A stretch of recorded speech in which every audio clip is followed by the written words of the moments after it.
back to our video series, How Do I? Again, if you're anything like me, almost every single one of your searches on Google, on YouTube, on Bing, if you're 65 or older, start with this phrase, how do I? I remember the first time I was trying to figure out how do I clean out my dryer vents, and I was just like inundated with videos of all this stuff out there. But not only when it comes to some of our house projects, but when it comes to the state of our relationship with God and growing with Him, there's a lot of questions that we have. When you become a Christian or you're trying to grow in your faith, even when you get the Bible, you don't know exactly how to read it. You don't know what to do with it. You're not sure how do you start doing all these things. And so you have a lot of questions. And that's really normal. That's why we've started this video series, to be able to answer those questions. How do I? And here's today's question. How do I have a better prayer life? Or maybe you need to ask this question, how do I pray in general? Awesome question. One that, again, I have asked many times in my life. Even though I'm a pastor, I don't think I am great praying. I don't think I'm a great prayer. And I can't even say the word prayer right. I just say prayer. I'm not great at it. I have to force myself to do it. Now, the more I've done it and the more I've been intentional about doing it, the better I've gotten at it. So here's a few of my tips, the things that I have been through in my life to get better at praying and to have a better prayer life. Now, the first one is to realize what prayer is. And I think the thing that gets nervous is that people are like, am I casting spells? Like, am I speaking things into existence? Like, we get nervous about it. Like, when we read the Bible, even though there can be a tension there, I think there's some like comfort that we're reading what's already written. And when we sing worship songs, like, there's a little bit of comfort because we're just singing what somebody else wrote.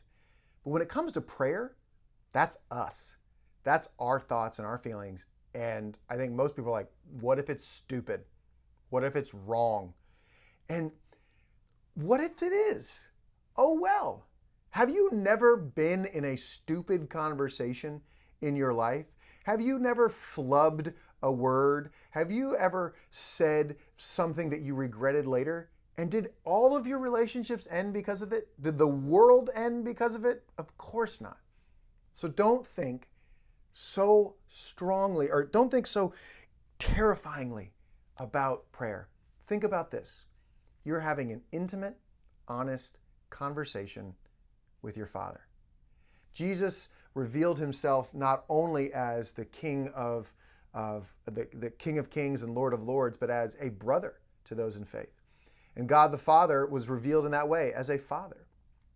Now, you might have had a father that was very judgmental, a father that never really talked with you, and it might be hard to think about prayer as talking to a father because you're like, I don't like talking to a father, or I have no experience in that. I'm really sorry if that's the case. Because God is a very loving, understanding Father. And He already knows what's going on with you. But He still wants to hear it from you. He wants you to have an intimate and honest conversation with your Father. Hopefully that seems a little less intimidating. So once we have the right mindset, what are some practical things we can do to get better at praying? Well, number one, I think we have to start with the Lord's Prayer. You've heard this. Our Father who is in heaven, hallowed be your name. Your kingdom come, your will be done on earth as it is in heaven. Give us this day our daily bread, and forgive us our trespasses, as we forgive those who trespass against us. And lead us not into temptation, but deliver us from evil. For thine is the glory, the kingdom, and the power. Amen and amen. That last part's actually not in the scriptures. It's in the Catholic scriptures. But if you see at the link below, there's a PDF for this Lord's Prayer. We call it the Disciples' Prayer because it's actually how Jesus taught His followers to pray. It's not exactly how He would pray because it talks about being forgiven for sins, and Jesus never sinned. And what you see is we've broken that up into various days and helped you to expand that. It's probably something that can be easily in our brains, and that's giving us a guide to be able to pray over and over again. Here's another big thing for me. How do I get better at praying? I made a list of all the things that were important to me, and I assigned them to different days to make sure that I prayed for those things every single week. Now, Maybe your list is short and you can pray for it every single day.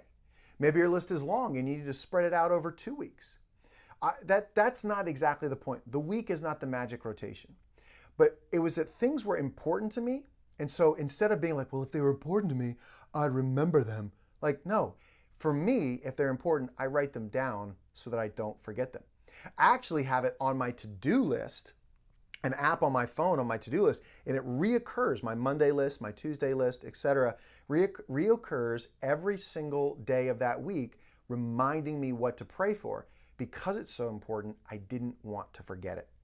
Now, the other thing is, don't wait to pray. Don't wait until you're like, okay, everybody's quiet. I've got the music right.